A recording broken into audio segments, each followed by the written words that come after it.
এটা চোর, মানে ঋণ খেলাপি শুনতে অনেক সুন্দর লাগে, এটা চোর, ব্যাংক চোর।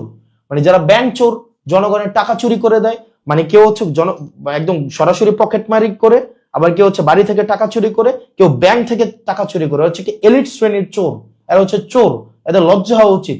এই চোরগুলা ব্যাংক থেকে টাকা চুরি করে করে হচ্ছে নিজের ছেলে মেয়েদেরকে এবং পরিবারকে বিলাসী জীবনযাপন করায়। ওদের লজ্জা হওয়া উচিত এই ব্যাংক চোরদেরকে। এই ব্যাংক চোর এবং হচ্ছে এই যে জনগণের টাকা যারা চুরি করে, আপনারা যারা এদের পক্ষ নিচ্ছেন, নিজেকে একবার চিন্তা করে দেখেন তো, আপনার সন্তান কিন্তু ঠিকই প্রাইমারি স্কুলে পড়ে, আপনার ছেলেকে কিন্তু ঠিকই দুবাই গিয়ে হচ্ছে কামলা দিচ্ছে আমার বাপের মতো, আপনার ছেলে হচ্ছে ঠিকই ওমান, দুবাই, কাতার, সৌদি আরব যাচ্ছে। আপনি দেখা যায় বয়স হলে ওরে স্যার বলতে হয়, নেতার পিছনে খাটতে খাটতে চাটতে চাটতে জুতা শেষ হয়ে যায় এবং জিহ্বাও ক্ষয় হয়ে যায়, কিন্তু নেতার ছেলে ঠিকই আবার ঘুরে এসে আপনার নেতা হয়ে যায়। তো এই গোলামের জীবন আর কতদিন?